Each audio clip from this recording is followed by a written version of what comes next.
Hi, I'm Lisa and I'm the Fuss-Free Foodie, and I'm excited to be joining you on the Healthy Happy You project with Camilla and Tom.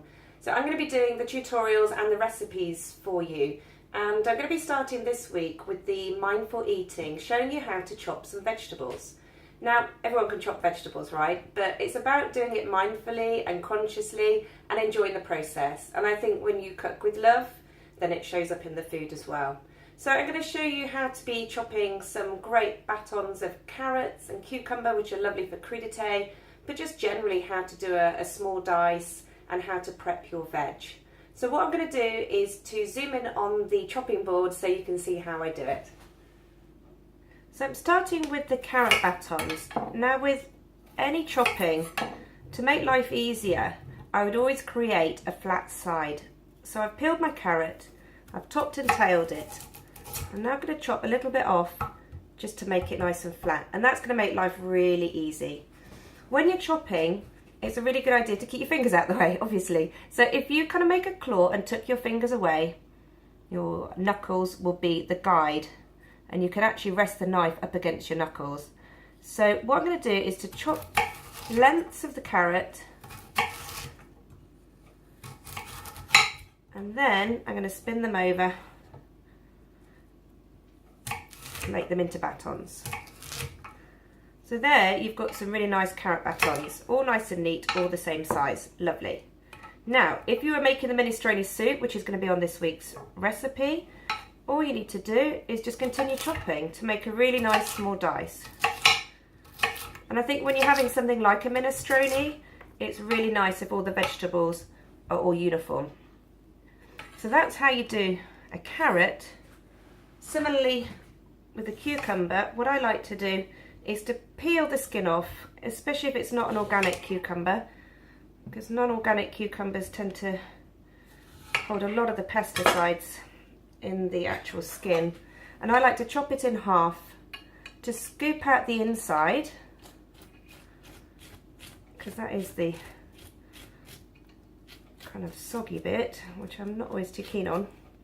And when you're doing batons, it's always nice to have some nice crunchy batons. And then the same principle, just chop through, keeping your fingers out of the way, and you've got some lovely batons. Similarly, if you want to do a dice, just carry on chopping. So with the potato, which is also in the minestrone soup, I've peeled this a bit flat, but again, make a slightly flatter side so that it stays still, and then just cut away little slices. So these were great if you're going to do, say, a hot pot, and you could slice those on, put them on the top. They look rather nice, or you could just fry them in some oil. Or if you wanted to make it into a dice like you would for the minestrone, same principle, just cut into little batons and then turn it into a dice. Now this is something I learnt when I was a youngster. My mum taught me how to chop an onion properly, and I've remembered it ever since. So I've chopped the onion in half. If I take off the end, if you're going to do little half moons, which would be really good if you're making something like a coleslaw, you could just do little slices. But if you were doing a small dice again for something like the minestrone, if you turn the knife horizontally, and if you make little incisions a couple of centimetres up the onion, turn it round, then chop down, almost following the lines, the grain of the onion. You're not chopping all the way right through to the back, you're leaving like a little bit that's not been cut through, and then spin it round, and again keeping your fingers out the way and just chopping, and you get a real nice neat dice.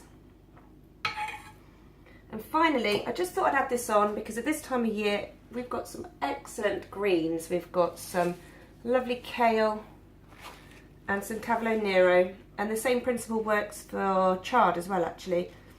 Rather than just cooking this stalk in, I just pull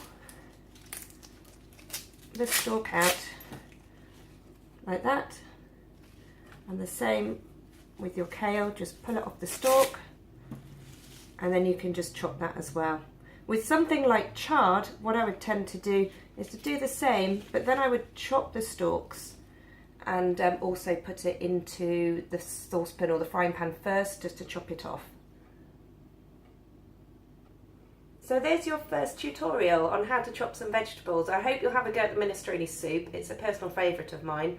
Don't forget, it's all about being fuss-free. So if you haven't got a couple of vegetables, just use your imagination and sub in what you've got. For example, in the minestrone, it uses cavolo nero, but if you don't have that or don't have access to it, feel free to maybe shred in some spinach leaves or some kale, whatever works for you. So if you've got any questions, of course, ask me in the Healthy Happy You group. If you want a bit more inspiration and you want to share some recipes or see some more recipes, feel free to come across a request to join my Fuss-Free Foodie group. Or if you just want to see what I'm up to and have a look on my Facebook page, come across and give me a like, and I look forward to meeting you in there. Hope you have a great week, and I look forward to seeing you next week.